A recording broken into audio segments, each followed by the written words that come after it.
Salamat nga ang mga magbubuhat nato sa South Central Mindanao Mission, ipanguluan ni Elder Miado, o kan sa atong Abdi Treasurer nga nagsuporta alang sa bulaton sa iglesia.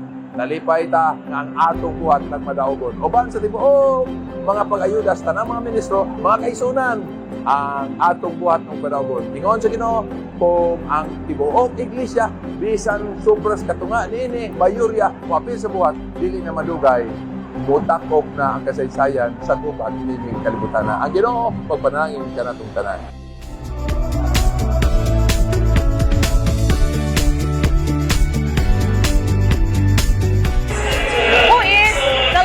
Standing.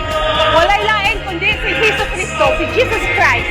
Kung kita usab magatindog kauban kaniya, kita ang tanan mabulahan kayon o magpabilin diha sa iyang tiilan hangtod sa kangturan dito sa langit nga iyahang itagana sa matag usaga nato.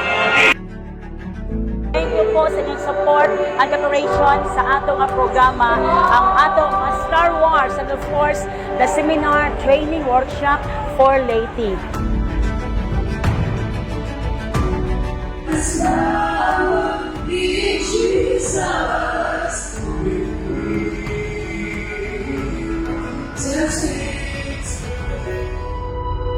There is power in Jesus.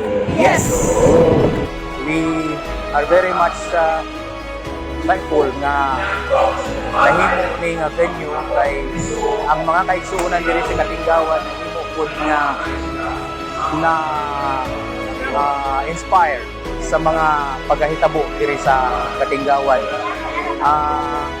Nakita namo ang unity sa tanan nga mga kaigsuonan diri and sa tanan nga nakapalibot mga churches diri sa sector 2. Nasulod sa katakimana, naka-train og 22 ka mga layman alang sa bulaton sa Ginoo.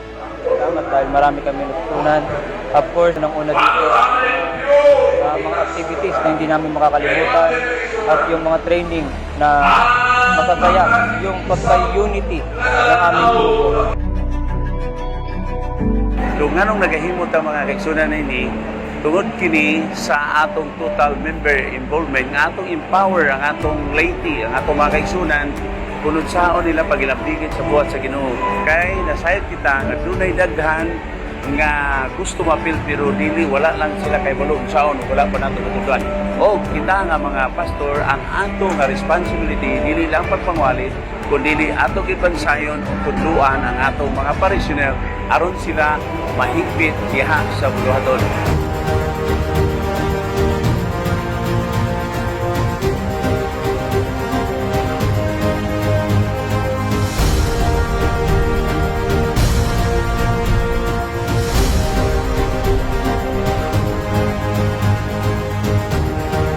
Resulta sa ato ang gihimo nga kapangakuhan diri sa Midsayap District sa Iglesias Katinggawan, pinagi sa ato ang pinalanggan nga Pastor Eugene de la Piña ni resulta kini makaigsunan og mga hamiling kalag. On behalf sa South Central Mindanao Mission Administrations, workers and staff, daghang salamat Pastor Eugene sa imuhang pagdidikar sa imuhang pagbuhat dire sa teritoryo sa South Central Mindanao nga may resulta og daghang hamiling kalag. Dalay ko ng Dios. Praise the Lord, mga kaubanan sa buhat o mga kaigsunan.